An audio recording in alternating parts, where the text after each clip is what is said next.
understand. I could have had class. I could have been a contender. Hulk, go smash. Mrs. Robinson, you're trying to seduce me. Here's Johnny. Hey, motherfucker. You never go ass to mouth. Now what is so damn funny? And here we go. We will not go quietly into the night. We will not vanish without a fight. Force will be with you. Always. But the truth! You can't handle the truth! Showtime, everybody! Showtime! Welcome, everybody, to another edition of the For Real Movie Club. I am your host this month, Chris, the Dace Man Dace, and joining me this month here on the panel, Mr. Tony Mango. Woo! I need applause. Sure. And that, and that bastard that gets all the films before Americans, Sean Walker. This is the first time I've ever done one of these. This is pretty cool. Really? Is it? Yeah. No, you've done a 4-roll before, haven't you? No. Oh, well, you're off to a good start not watching all the movies. I feel like as hosts, we should have known that. My bad. This month we'll be covering Mission Impossible films 1 through 4 because the new Mission Impossible movie is hitting theaters sometime soon. Depending when you're listening to this, it may already be out. And depending on what country you're in. Yeah, if you're Sean Walker, you've already got it. 2 years ago. Or you can get your Ant-Man movie and not go see it yet, even though that's the most excited movie you're about. Yeah, so, Sean. Right. I blame the kids. I blame the ants. I don't have kids. No, my next door neighbors have kids, and they're fucking bitches. I hope they go missing. Well, there you have it. It's going to be Missing Impossible. We're going to use the word miss and go into Mission Impossible. The first film is a 1996 American action spy film directed by Brian De Palma, produced by and starring Tom Cruise pre-Crazy Days. It's based on the television series of the same name. The plot follows Ethan Hunt, played by Cruise, and his missions to uncover the mole who has framed him for the murders of his entire IMF team. That being said, as a synopsis, Tony, what were your initial thoughts on Mission Impossible, the first one?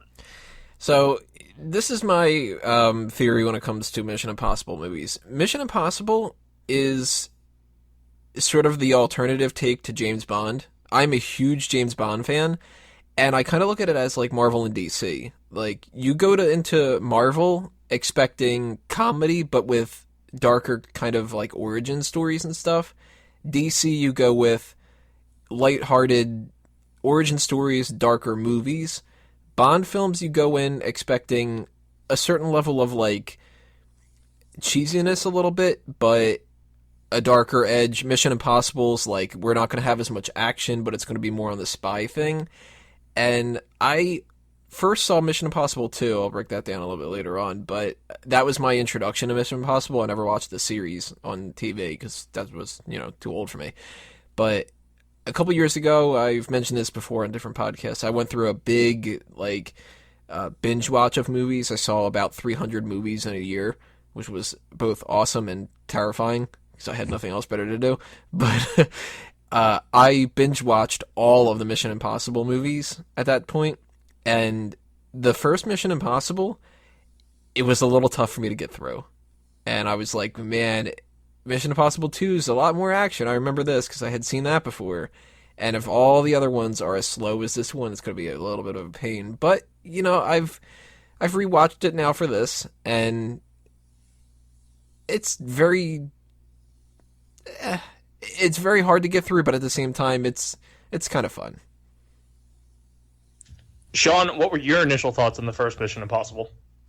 Well, when I watched it the first time around, when I was back in high school, I really enjoyed it. I thought it was really good.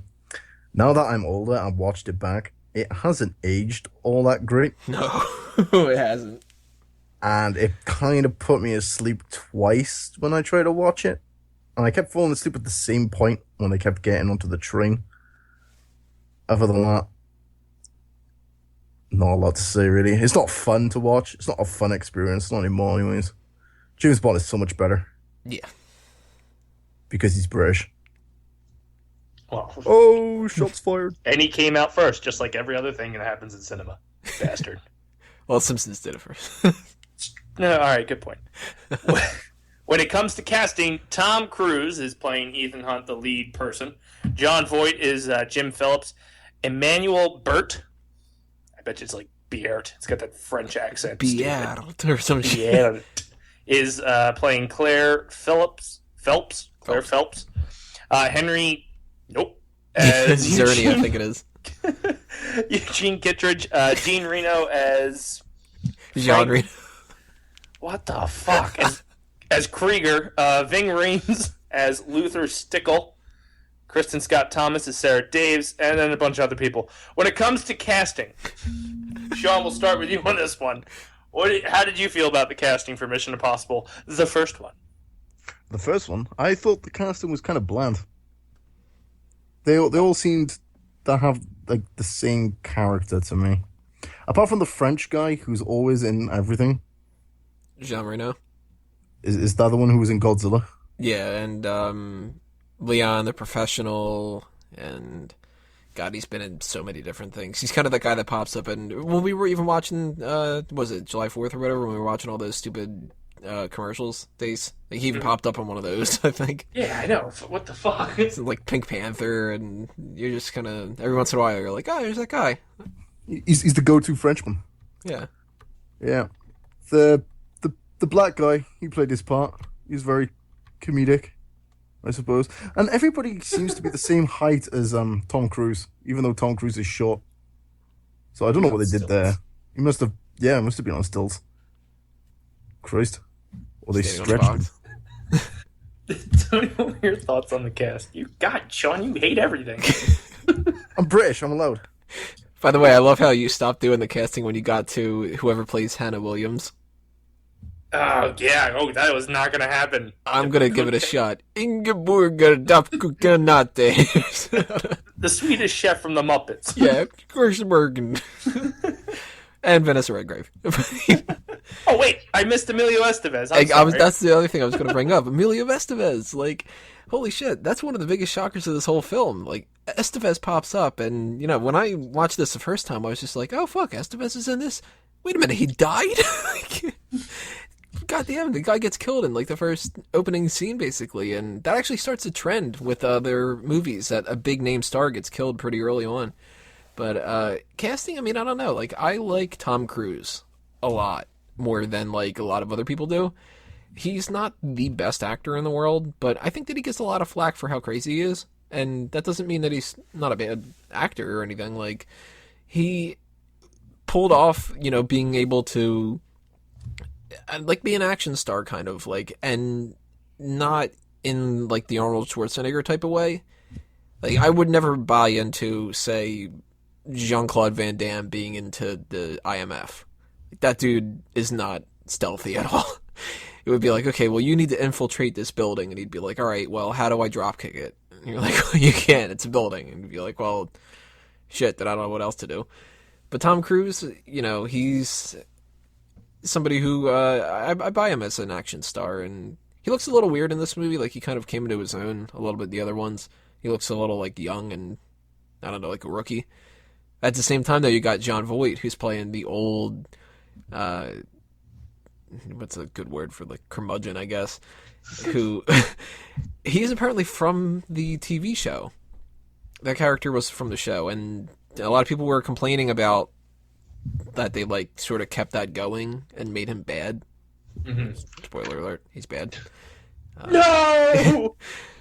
But it's decent enough casting. Like, John Voight's the kind of guy that I could hate. It sounds pretty bad. And at the same time, people like Ving Rhames, he's cool, and Emmanuel Bayard or Bert and Ernie or whatever, she's hot. So, you know, a lot of the people I do agree, though, they're kind of bland. Like, and that's why they get killed off so early. Except for Estevez, because he's the shit. Quack. Quack. Dude, if they would have been doing that, that would have been great. If fucking Goldberg would have came up. He's the one that does the knuckle puck, right? No, that's Kenan Thompson. Oh, he doesn't. Wait, which one's Goldberg then? Goldberg's the goalie that fucking sucks. Gets He's replaced by a girl in the second one. He's the one with the curly hair that I'm thinking of. Yeah, okay. Yeah. We're going to switch to the Mighty Ducks for this Real Movie Club. Is there 4 Mighty Ducks movies? There's only 3. Shit. Killed Emilio in this. We'll do a 3 Reel Movie Club. Pour one out for Emilio. When it comes to spy movies, this obviously is part of that genre. We're spoiled with things like Kingsman these days, and, of course, the new Mission Impossible is coming out, and we have to try to top that. That came out in February. And then you have James Bond coming out in the fall. For 1996, and we'll start with you, Tony, because you're a huge spy movie buff. I am. What did you think? Did it live up to the spy movie tradition genre?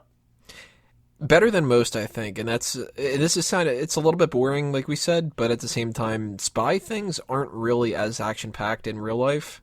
Like, you look at a Bond film and you think, like, spies, that must be an awesome job. You're, like, jumping out of airplanes and you're shooting people and you've got these gadgets like an exploding pen.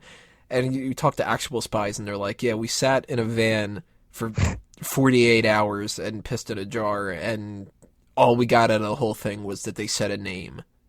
Whoa, we did our job. Like, a lot of stuff is more boring, and I like that in the Mission Impossible films, they don't just go with a lot of the spy things or a lot of the other kind of, like, spy-ish action movies. Like, I know the Transporter is not a spy, but, if you go to see a spy film, you kind of expect that kind of stuff now. Mission Impossible goes for more of, no, we're going to have to, break into this building, so we need to plan it out ahead of time, and we need to do, like, field work. And the one problem I have with it, though, is I hate the masks. Like, these films revolve around this idea that somebody can make a mask to look like somebody else and use this voice modulator, and it's such a MacGuffin. But actually, it's not a MacGuffin. I'm using the wrong term there. It's such a Deus Ex Machina because every... I knew MacGuffin. Well, the MacGuffin's what they're trying to get in films. Deus Ex Machina is just like, this will fix the problem. Like, because these movies, like, every single one of these movies, they have a part in it where it turns out, like, that's not the real one. He actually took the mask off and it was somebody else. And you're like, God damn it. Like, it pisses me off. But, it works well when it comes to the spy stuff. And I guess that's the more fantasy element of the spy stuff. If you're not going to have exploding pens, you'll have masks that people can't possibly make. Sean, what were your thoughts on the whole movie fitting in with the spy genre? The gadgets or the McMuffin? The McMuffin. Because I really want this McMuffin. That's what the next movie's about. They're like, you need to infiltrate McDonald's.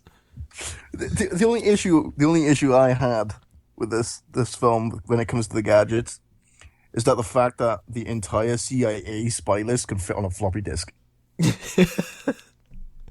Like, what, a floppy disk is what, like 32 megabytes, if that? Sure. Yeah. Or was it a bit less? I don't know, I can't remember. But fuck me, you can't hold a lot of information on that. One Word document and you're fucked. I've had Word documents that can't fit on there, so fine. Are you supposed to fit like 100 spy guys on a fucking floppy disk? Give me a break. Or a McMuffin recipe. And the VHS tape at the beginning of the film, where the dude puts it in the airplane, it's like, you guys have VHS players on airplanes. Yeah, we still have radio.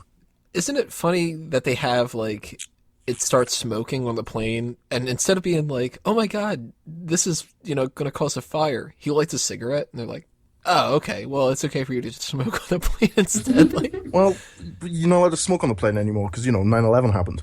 Mm-hmm. You're also not allowed to blow up tapes on a plane.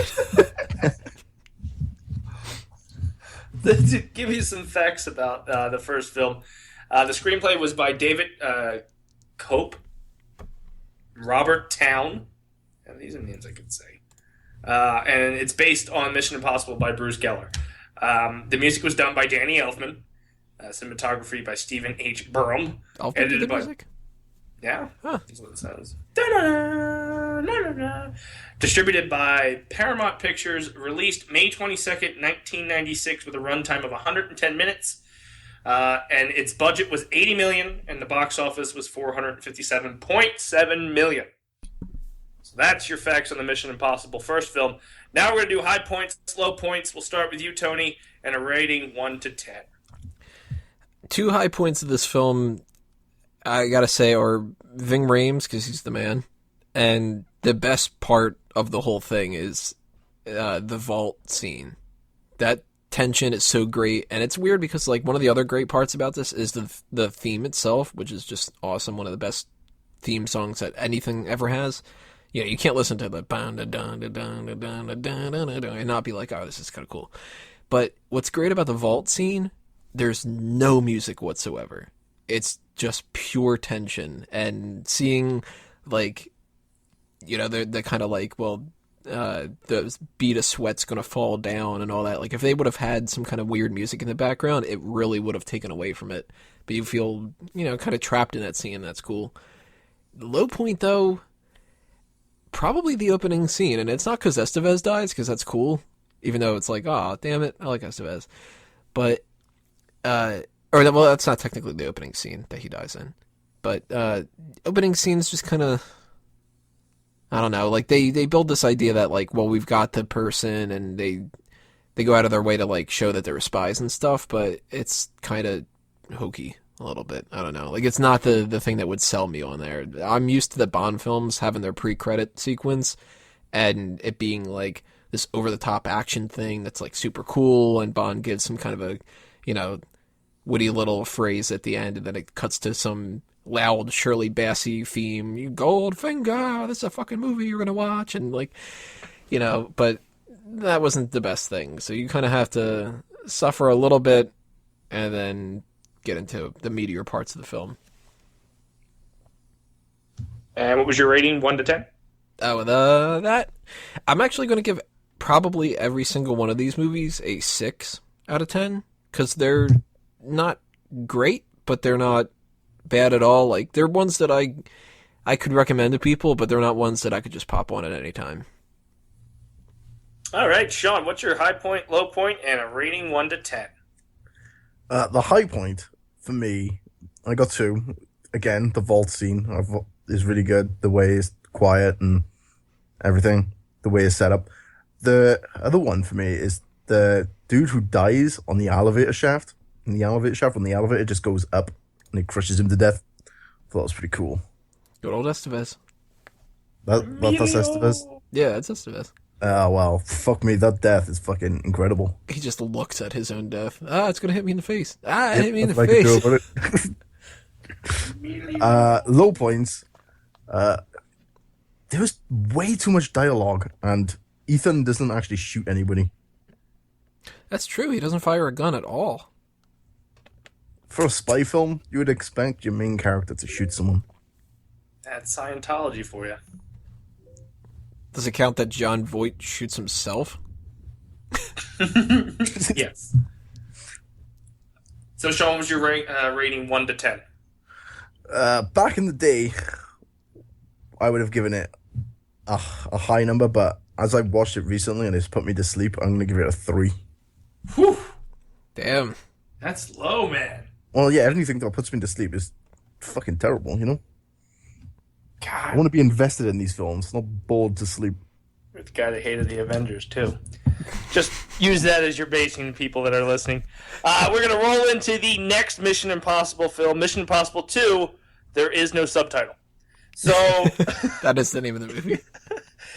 If you choose to accept, you could click to the next film. Otherwise, this will blow up in whatever time limit we have left. I'm lying. Just click the damn link. Go to the next film.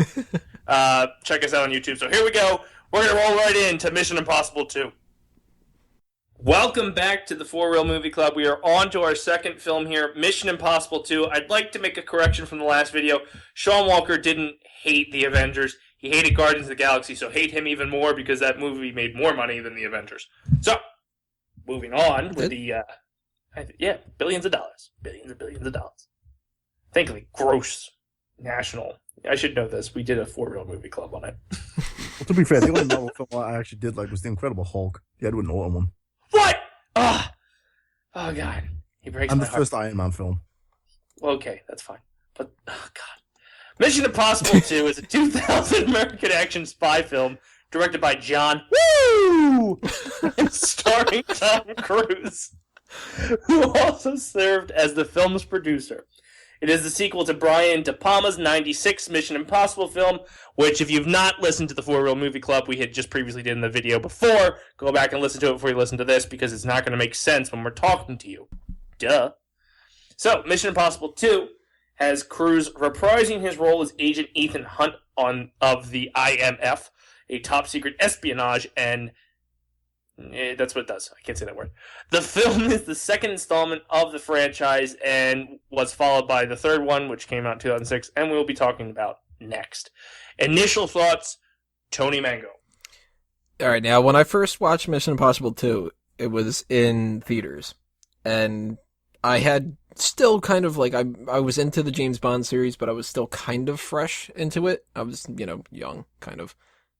2000, I was what, middle school? Yeah.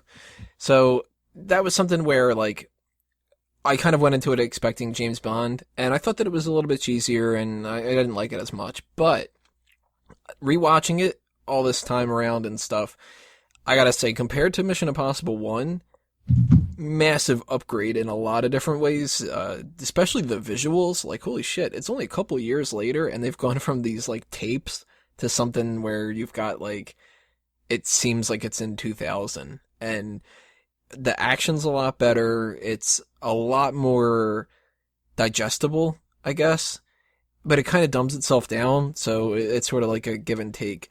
And I think if I were to watch any of these movies and just kind of like put it on, Mission Impossible 2 might be the one that I would put on, because it's kind of dumb and whatever like that, but it's an easier film to watch, and I like it overall. Sean, what were your initial thoughts on Mission Impossible 2? That Tom Cruise looks better with long hair. Yo, this is ridiculous. I have this note from watching this. I literally have a note that says, Tom Cruise is handsome as fuck. Because it's like, you're watching that opening scene and you're just like, that's a good looking guy. He is a good looking guy with long hair. For sure, he looks like a dweeb. Yes, he looks, I don't know, rugged. I was thinking the same thing looking at the movie poster. I'm like, Jesus, he looks good with good long hair. It's like, do I look like that? I hope I look like that. I'm Tom Cruise. Go ahead. You do look like that. Was that the only initial thought you had? You're like, Jesus Christ, this guy's smoking hot. Sean's watching it the whole time and he's just swooning. Pretty much, yeah. And the opening scene was pretty badass on the cliffside when they like drag racing. That was pretty cool. So I think I saw that on James Bond. Yeah, it's another note that I wrote down here. The GoldenEye parallels for this movie are ridiculous. That car chase is exactly the goddamn same. And you even have, like, GoldenEye's got 006 becomes a villain. Well, this becomes basically like 006 to Ethan Hunt becomes a villain. And then Bond, they took the knock list thing from the first film and Skyfall, so they're kind of even, I guess. And Tom Cruise is pretty good at rock climbing. If that was Tom Cruise. It was probably a body double. The gadgets were a lot cooler in this film as well. I just thought you were going to compliment Tom Cruise the entire time. Well, Tom Cruise has got that little tush, Other cast... a lot better as well. And the plot was a little bit better. Other cast members besides Tom Cruise as Ethan Hunt saw Dougray Scott, stupid name, as Sean Ambrose, Thandie Newton. Where do they find these people? Jesus. Ving Rhames returns as Luther Stickle, Richard Roxburgh as Hugh Stamp, Ronald, German last name, is John Thompson, with a really American last name, John Paulson is Billy Baird, Brendan Gleeson as John C. McCloy, Anthony Hopkins as Mission Commander Swanbeck, and other people. If you're looking at the same cast list as I am, Tony, you know why I stopped. You're not going to try Raid? I'll say Raid. Whatever is there a mark? Is that my computer screen? No, there's a mark above the S. I don't even know what the fuck that means. Rade, maybe? But do you see the mark above the S? I do like how he's got two different names according to IMDb, though. He's either Sir Bedji something or Sherbegia. See, Sherbegia is how we Americanized it. Give me his character's name. Why didn't you say Anthony Hopkins? I always thought you were on about the chef. My bad. Chef? Yeah, there's a chef in the UK called Anthony Hopkins. My bad. Does he eat people like Anthony Hopkins? No, but apparently Anthony Hopkins is Welsh. Who knew? You can't take everything, damn it! So, Sean, what did you think of the cast? I think it's fucking fantastic as a Welshman in it. Well, Tandy Tony, what Newton. were your thoughts on the cast? Tandy Newton's from London, and Dougray Scott's what, Australian or something? Oh, it's Dougray? No, Dougray Scott I think might be Welsh too. Or maybe he's Scottish. I don't know. He's something. He's not American. Damn it, Sean. Some funny things about the casting side of things. Tandy Newton, I think it's Tandy. I don't know, shit. She was cast before the movie was like finished writing. And I think that it was I'm drawing a blank on her name. Nicole Kidman. I think she suggested her. Which is a little bit weird if that's the case, if she was just kinda like, hey, husband, you know who you should bang in this movie? Good old Newton. Wait, Tom Cruise was married to Nicole Kidman? Yeah. I missed this. That's like why the whole film Eyes Wide Shut exists. I kind of missed it. I thought he was married to, what's her name? Penelope. Was that a different cruise? That's I different don't know. cruise. Completely different cruise. They did bang in Vanilla Sky though. So, Dougray Scott though, the reason why he isn't Wolverine is because of this movie. He was originally cast as Wolverine, and the shooting on this one went on too long, so they needed to replace him. And thank God they did, because we got Hugh Jackman. Oh, Ah! Jackman. Actually, he's punching himself in the nards. Right? He's sitting there going, God damn it, I was that guy in Mission Impossible 2. Like, Now you're in Taken 3 as a steward. Just looked at his Poor IMDb real quick. Anthony Hopkins is awesome though. I love the idea that he's kind of like in charge. And, you know, if he was going to be like M in the Bond films, I'd buy it, because Anthony Hopkins is awesome. And Newton's hot, so they kept that going on. And Tom Cruise, even hotter than she is. Ving Rhames coming back, that's awesome. He's like one of the best characters in this whole franchise, so that was cool. Dougray Scott is the only good villain of the whole thing, though. Like, all the other villains are so kind of just blah. Even the guy, I think it's Stamp, which is kind of funny because even one of the Bond films has Stamper. It's like, they just really kind of were like, let's just do Bond stuff. But even Stamp is just kind of like, that's your big henchman, is this guy who, like, is missing part of his finger. You know, like, Do you feel that, we'll start with you, Tony, that the sequel, like, obviously this has turned into a major franchise now, but do you feel that the sequel was justified based on the way Mission Impossible 1 was received? well, what did you say that it was? It cost $80 million and it made $400 million? 447. By that rationale, I'd be like, yeah, shit, we gotta do a movie. Like, and it's something that's built off of a franchise too. Like, they've already had the TV series, so it's kind of like built in that you could get 3 movies at the very least out of it. I'm kind of surprised that they're doing their 5th movie, and obviously they're more than likely going to do a 6th one. But Mission Impossible 2, I like how they changed things up in a sequel instead of just cashing in and doing the exact same thing as the other one, because then it would have just been boring. Makes sense. Sean, do you feel that the sequel was justified? Did you fall asleep? I did fall asleep in the sequel, yeah. I can't remember what part I fell asleep in. I think it was around about the time when they got to the castle. Was that the part? Was that number 2? I don't know, I wasn't watching you sleep. No, number 2 was... I'm trying to think, yeah. I can't remember where I fell asleep. I know I fell asleep relatively early when I was trying to watch this. But I can't remember where. The opening title sequence. Probably not me. But I enjoyed these films when they first come out. They're not the type of films I like to go back and watch. Mm-hmm. If that makes sense. No, it does. Just to give you some facts about the movie, it was produced by Tom Cruise and Paula Wagner. Stories by Ronald D. Moore and Brandon Braga. Based on, of course, the TV show. Music this time was done by Hans Zimmer. I thought it was Limp Bizkit. They're on the side, yeah. Well. Cinematography by Jeffrey L. Kimball. It was distributed by Paramount Pictures. Released May 24th, 2000, with a runtime of 123 minutes. with a budget of $125 million and a box office of $546.3 million. So it cost a little bit more to make, but they got a little bit more money back. Tony, high point, low point, and a ranking 1 to 10 on Mission Impossible 2. Side note, if you follow John Woo, which I don't follow to a T, it's not like Tarantino or something like that, but you got the John Woo touch in this movie, which is a funny thing to watch because you can see he loves doves. And in this movie, there's the sequence at the end where it's just kind of like Dove City, dude, there's fucking doves. There's a shot where there's a doorway and Tom Cruise comes out, and it's just kind of this dramatic, dude, Ethan Hunt's badass, and so is this dove. It's fucking funny. But highlight of this movie, without a doubt, is the music. I love the soundtrack to this. I'm a big fan of Hans Zimmer, and actually out of I've got tons and tons of movie soundtracks in my collection that I listen to, and a lot of it's Hans Zimmer or people that sound like him, part of the remote control production crew, which I'm getting really nerdy here by saying that.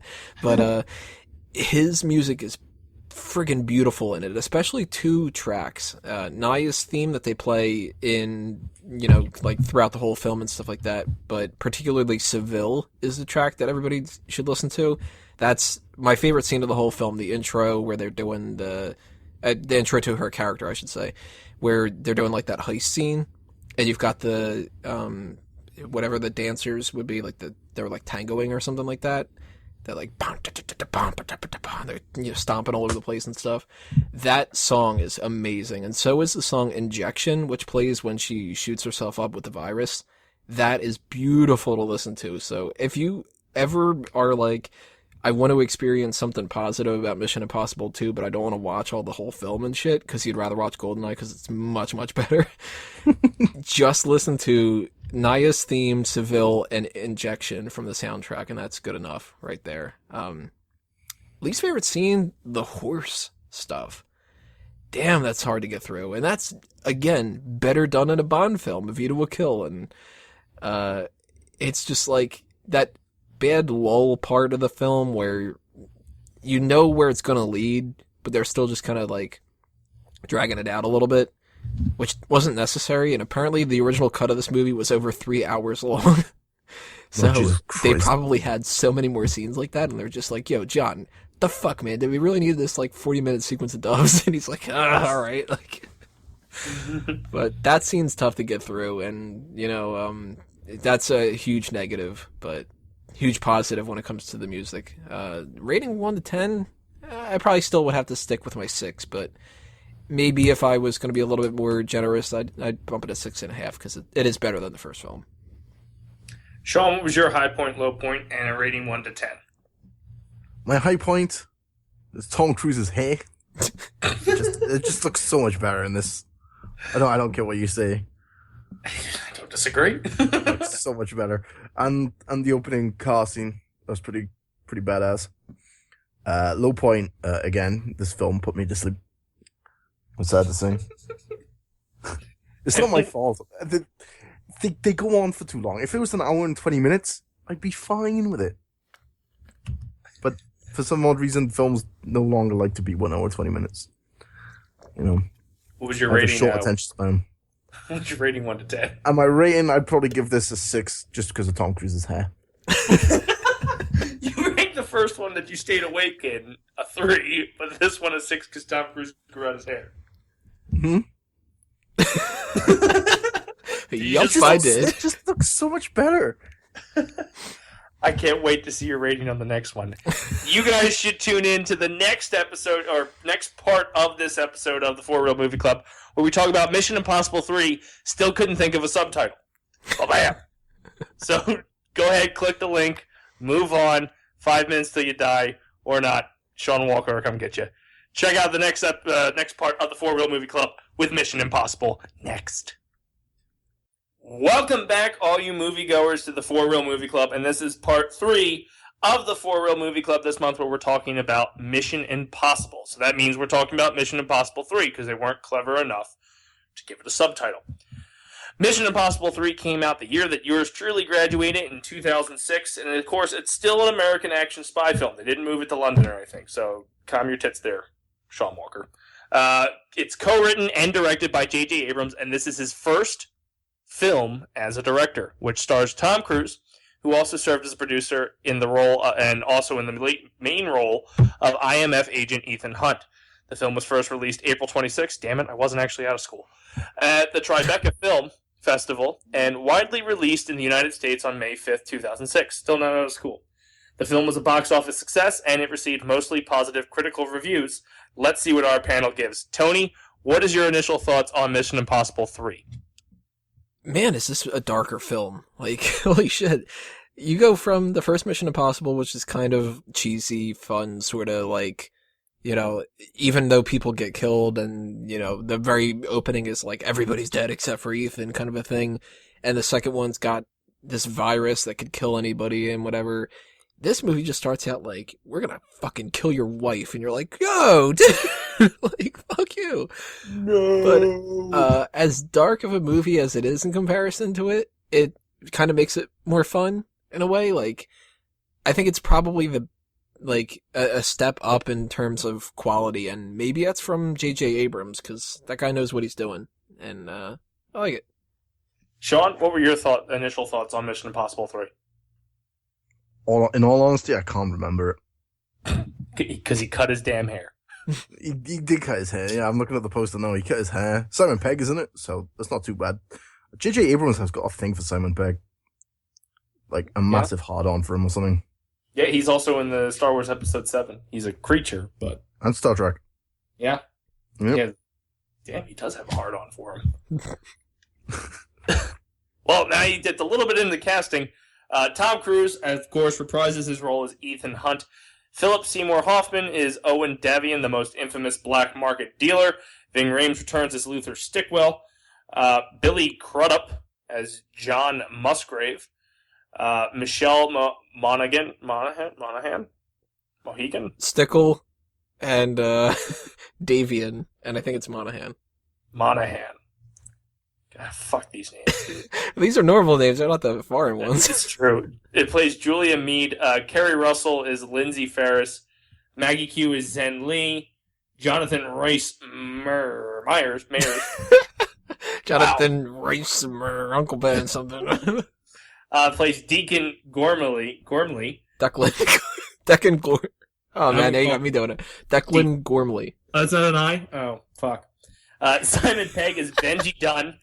Eddie Marson is Brownway. It's one fucking name. Alright, I'm cool with it. I was able to say it. Lawrence Fishburne is Theodore Brassel. And Aaron Paul is Rick Mead.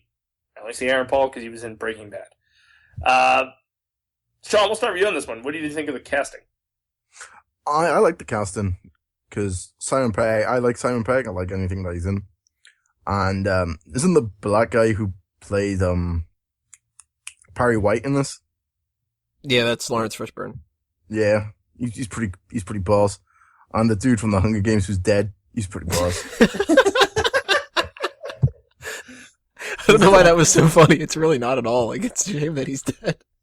It's probably the way he dies in Mission Impossible 3, though, what I remember about it is pretty fucking boss. Where Ethan just lifts him up and he just plows into the fucking car. That's a pretty, like, no. Tony, what are your thoughts on casting? Alright, so Philip Seymour Hoffman is awesome as a villain, and you buy him as being like this cold-blooded bastard immediately on.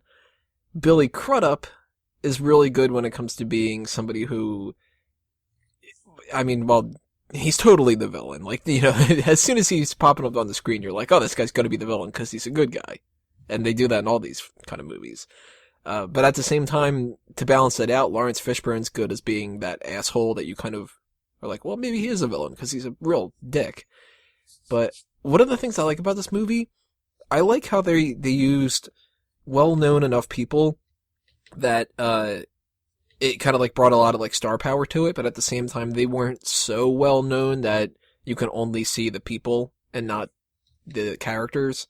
Like Maggie Q is not just like, oh, Maggie Q's on screen. She's actually Zen Lee, and Jonathan Rhys Meyers is just, the background, another agent. And I actually didn't even know that Aaron Paul was in this. I didn't recognize him. And Carla Gallo's in this too. I didn't recognize her either. Big upgrade when it comes to Simon Pegg being added into this franchise. He's really a good character that they've put in there. And I liked how Kerry Russell was the character that got killed early on. I mentioned that earlier, that they kill off somebody at the beginning of these films a lot. And, you start off this movie and you're assuming that Kerry Russell's going to be a big character, and bloop, there goes her brain. That's basically it. She's just kind of like, oh, thanks for blip, I'm dead. One thing I want to talk about on this movie, besides casting, is we mentioned it when we first kicked off, was J.J. Abrams is kind of making his director's debut with this film. And we know he is tied to so many great films that are going on right now. Star Trek, the first two, Star Wars Episode 7. The man knows what he's doing. And Bad Robot. It's Bad Robot. Tony, what were your thoughts on his directing and his debut into, like, the big action-packed blockbuster? I didn't even know that this was his first movie, and damn, he did a good job. Like, most first films are kind of shitty. Mm-hmm. But this is something that took the franchise into a whole new level. It's kind of like the beginning of where it's been lately. Like, Ghost Protocol takes it even more into a different level, but there's a clear divide when it comes to Mission Impossible 1 and Mission Impossible 2, and then there's another clear divide between 2 and 3, and he's been involved ever since then, and maybe that's why 3 and 4 and 5 all kind of seem alike, but I like that direction, and he deserves a lot of credit for that, I assume. J.J. Abrams, man, you're killing it. Good job, dude. Franchise. Better not fuck up Star Wars. I feel bad for the guy that's got to follow him. Sean, what were your thoughts on J.J. Abrams' directorial debut? I think he did a solid job. That's what I remember of this film. In all honesty, I completely skipped this film because I couldn't find it online and I couldn't find it on Netflix. And his hair. His hair was I only watched like the 15 minutes on CinemaSins, so shout out to them. Said, nope, fuck it. He got a haircut. I'm done. Yep. Moving on. So I like how you're like, oh, he did a good job directing this movie that I didn't watch. So good, I didn't watch it. So Jeremy did a good job directing the CinemaSins. His first debut film was on Star Trek, to be honest.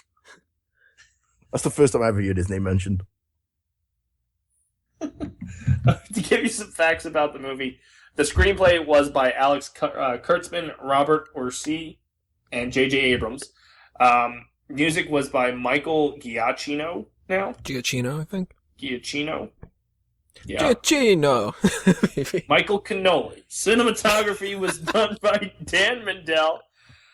There's a shitload of production companies, but it was distributed by Paramount Pictures. It was released May 5th, 2006.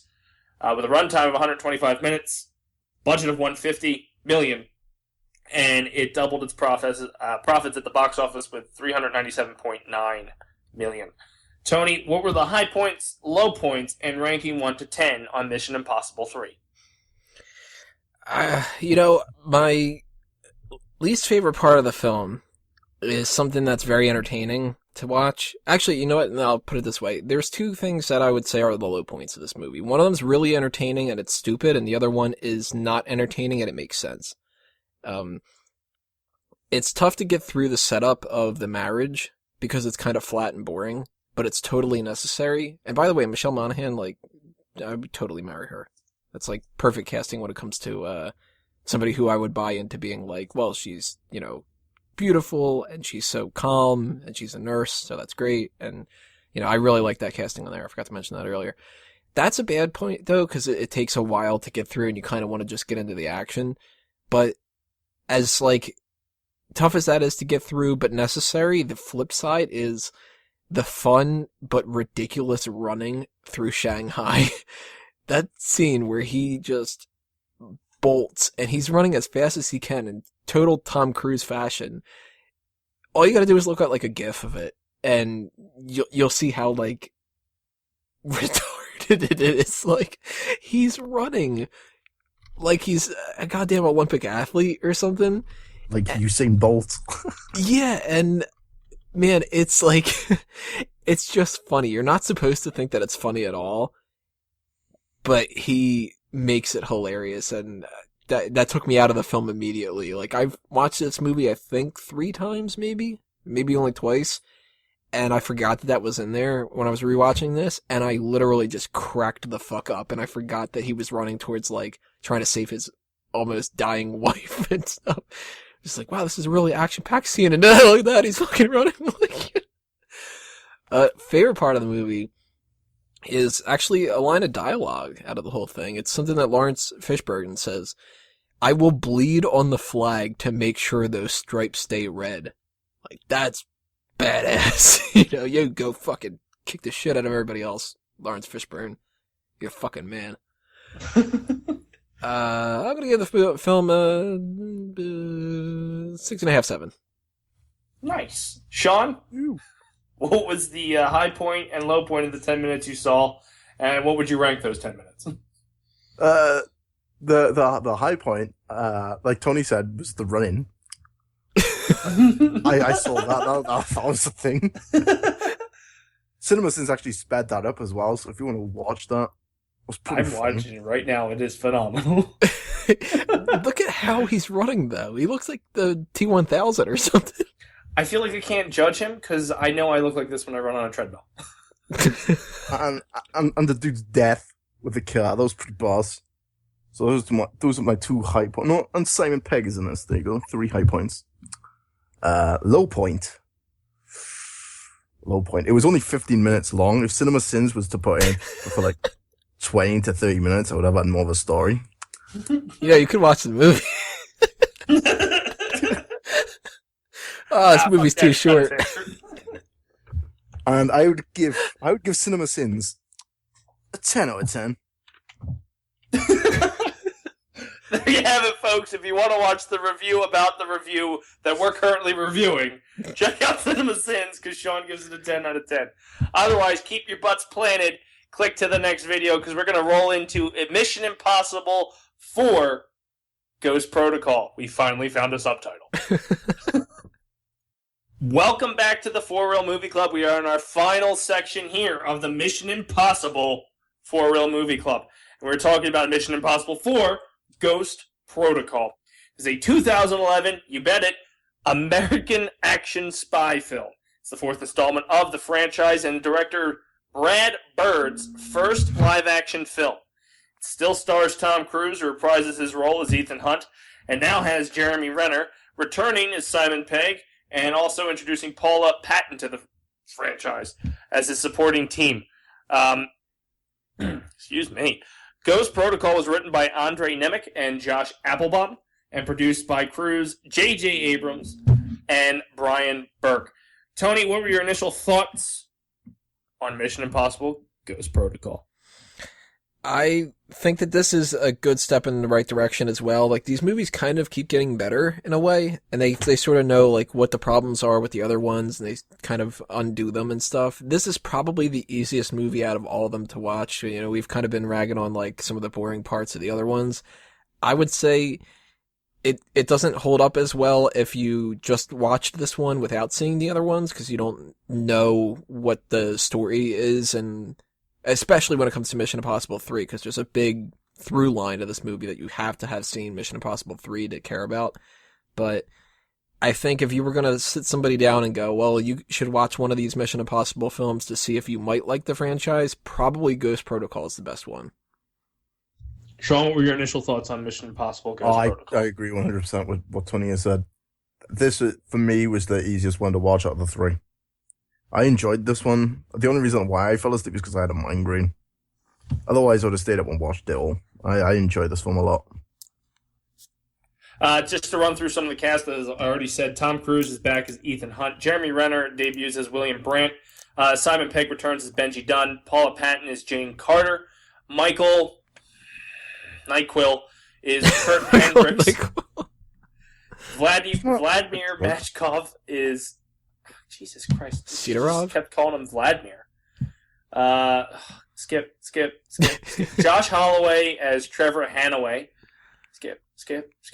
Tom Wilkinson as an uncredited IMF secretary. Ving Rhames is uncredited cameo as Luther Stickle. Michelle Monaghan is uncredited cameo as Hunt's wife. Lavelle Crawford is a cameo as Julia's bodyguard. Mike Dupont is Kremlin subcellar hallway guard. Okay, now we're getting into people we don't care about. The guy's like, yeah, I was mentioned on a podcast. Oh, they don't care about me. And probably couldn't pronounce my name either. Yeah, because he's got NyQuil, that's why. Yeah, NyQuil. So, with NyQuil and all his counterparts here in the cast, what did you think of the cast itself, Tony?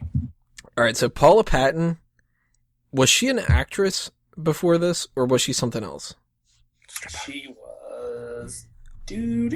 I hadn't... She was in Hitch and Deja Vu. So she was an actress, huh? She had about 9 movies before she actually got Mission Impossible and Ghost Protocol.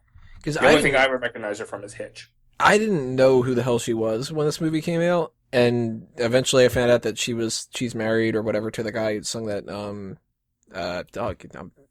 blank on the name, the Blurred Lines. Yeah, I hate that fucking song so goddamn much. So immediately it was just kind of like, oh, you're married to that asshole? They're divorced. They divorced this year, so she's good. A free agent. Good, she probably came to her senses because that song's terrible. Simon Pegg, great that he's popping back up. Jeremy Renner, that's kind of cool that they brought him in here. Apparently they were going to bring him in because they wanted him to take the franchise away, and like if Tom Cruise wasn't going to do it, that they would stick with him. Sort of the same what they did with the Bourne franchise, but it doesn't seem like it's working out for either of them for him, so he's probably pissed. He's like, oh, I'll get to be the new Mission Impossible guy and the new Bourne guy. And they're like, Matt Damon and Tom Cruise are going to stick around. Instead. Yeah, you're going to be Hawkeye. Oh, great, I'll be on Avengers. Yeah, but you're not going to be in too much of Avengers. It's like, son of a bitch. I missed out on Ving Rhames not being in this movie other than one scene. That was a shame. Like, he's so cool in all the other films, and he's only in one shot in this movie, and that's it. But really cool that they kept the tradition going of killing somebody big early on in the movie. Josh Holloway, like, that guy could have been a great spy in some kind of a franchise or like a Bond villain or something like that, and killing off his character works with the film, and I buy him being somebody who could just kind of like, they present to you like, all right, this guy is an agent. You're like, all right, like, yeah, Josh Holloway can be a fucking agent. And as much as I would have thought going into this that Paula Patton would suck, I bought her being an agent too. So I really think that all the casting is good. And we were talking about earlier with Mission Impossible 2 stealing a lot from the Bond films. Léa Seydoux, I think is how you pronounce her name, is one of the villains in this. She's going to be in the new Bond film, Spectre. And there's something oddly sexy about her. I don't quite know what it is. She's clearly, like, nuts. But, I don't know, maybe I kind of dig crazy chicks a little bit. Like, that explained the last X. But I'm watching the movie and I'm like, damn, she would totally kill, like, everybody. She's kind of hot. So I like the casting for this all around, and the only downside to it is not as much Ving Rhames, and no returning like Anthony Hopkins, no returning Lawrence Fishburne, you know. Sean, what were your thoughts on the casting? Oh, speaking of hot, Tom Cruise grew his hair back off this fucking film. Fair play. Simon Pegg is Simon Pegg. Simon Pegg is always funny. Jeremy Renner, not a fan. Don't like him at all. Well, Hawkeye sucks. Still Green Arrow. Let's be honest. Sorry, you gotta be biased. I just don't like. I just don't like him. I never liked him in the new Bond film. That was awful. It was a bad film. Speaking of bad films, the Bond films just sucked. To be fair, I only saw the first one. You didn't miss much. Paula Payton, is that the right one? That's Jane Carter. Yeah, she was pretty sexy in her spy getup. I would totally destroy her. You sure you wouldn't fall asleep? Well, it depends if NyQuil is there, you know? NyQuil. Oh, fuck NyQuil. Kurt Hendricks. Obviously, this is kind of a revitalization of the franchise, more or less, considering the first film came out 11 years prior. you guys both mentioned that if you're going to sit down and say, hey, am I going to watch a Mission Impossible film, you should probably start with this one. Do you feel that, we'll move 1 through 3 out, if you started with 4 and just kept going with new stuff, this is all you would need? We'll start with you, Sean. I was replying to a text. Can you say that again, please? We'll start with you, Tony. And I'll give you a recap in the middle of doing it. Yeah, I think that you kind of can start this film and you sort of pick it up after that, but at the same time you're missing out on like a lot of the things that make this film a little bit better. Like the running through line of the film that is the entire purpose of Jeremy Renner's character is the idea that he was present when they killed Tom Cruise's wife. So you don't see her at all. I mean, spoilers, of course. You know, we always spoil things in For Real.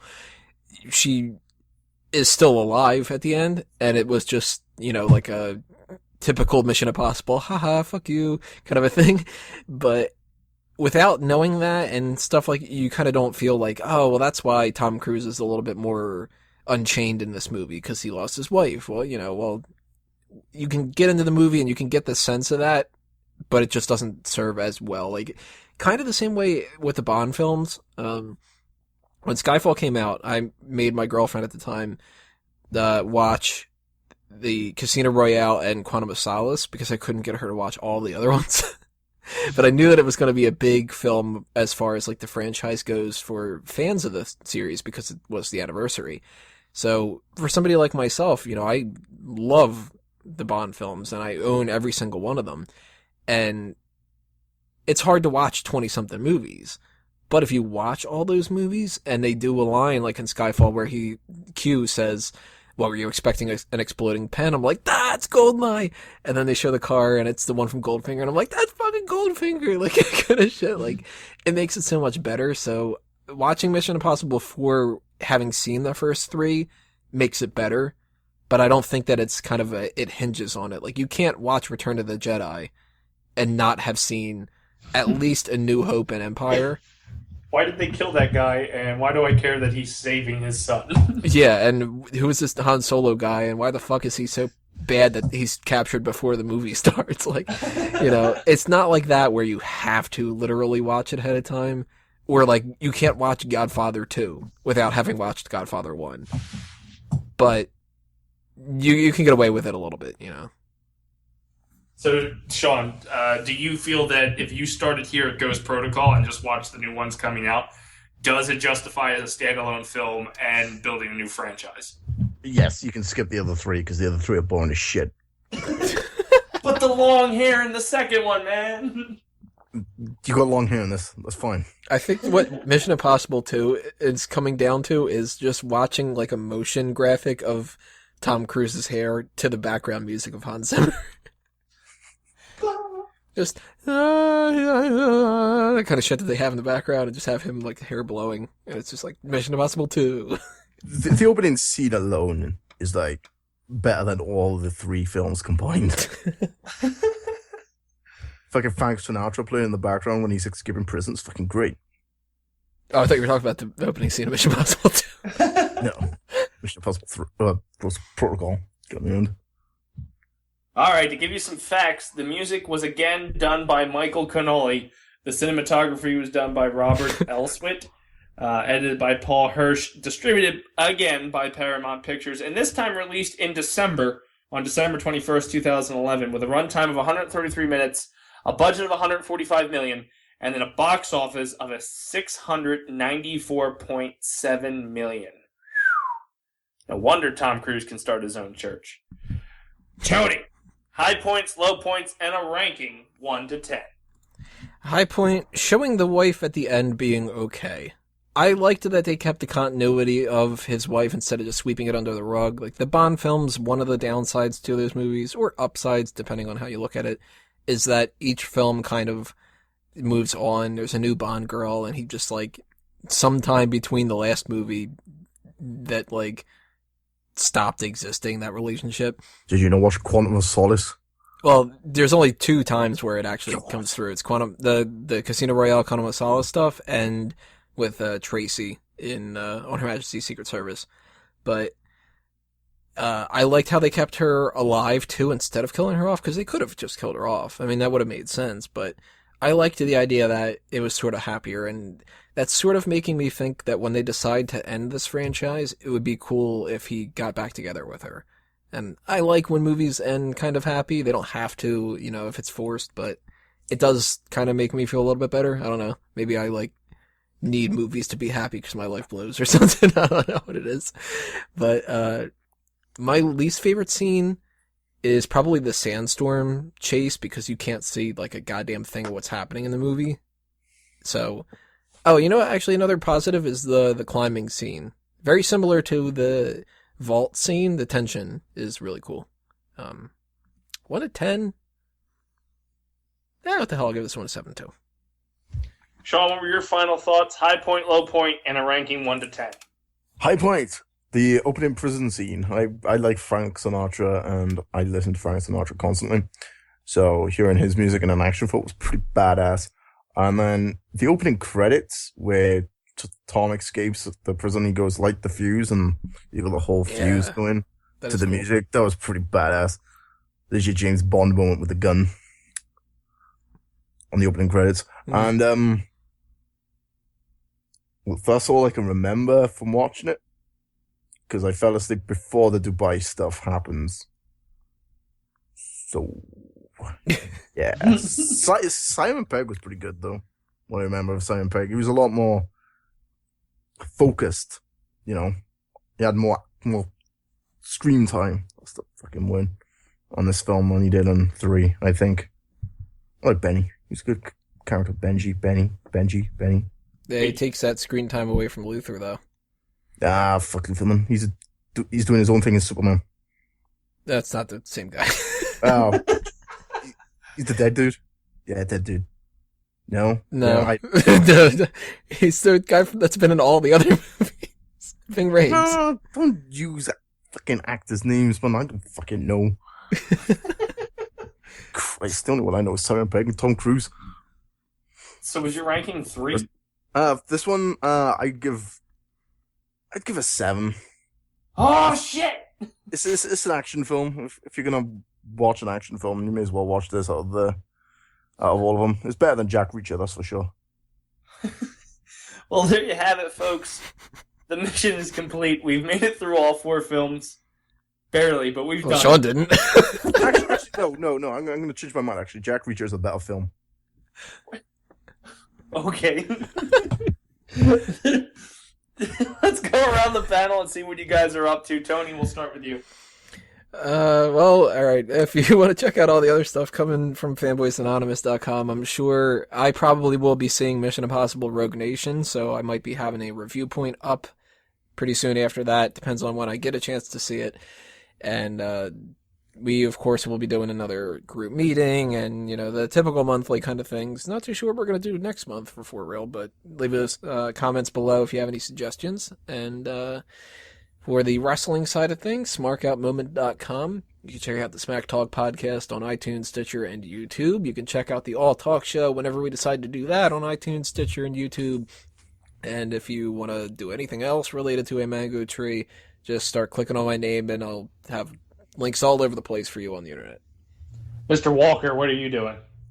If you like my sexy voice, why not head over to twitch.tv/Shaughnessy1989 to watch me play some video games and fail at video games. If not, if you haven't got time to watch me on the Twitch, you can always catch my streams, which I will upload to my YouTube, which is youtube.com/Shaughnessy2K37.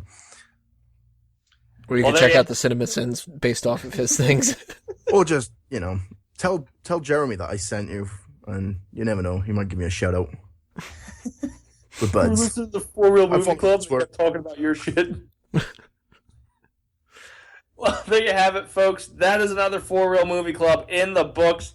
Thank you for taking the leap of faith with us and listening to us review Mission Impossible. Go check out the new one. Like Tony said, we'll probably have a review point up for it a little bit later. So, once again, thank you for listening to the 4 Real Movie Club, and keep on watching the movies. Daceman out. At no point in your rambling, incoherent response were you even close to anything that could be considered a rational thought? I'm too old for this. Good day, sir. You stay classy, San Diego. Roads? Where we're going, we don't need roads. Frankly, my dear, I don't give a damn. I'm finished. That'll do, Pete. That'll do. Hasta la vista, baby. Hey, everybody! We're all gonna get late! You're still here? It's over. Go home.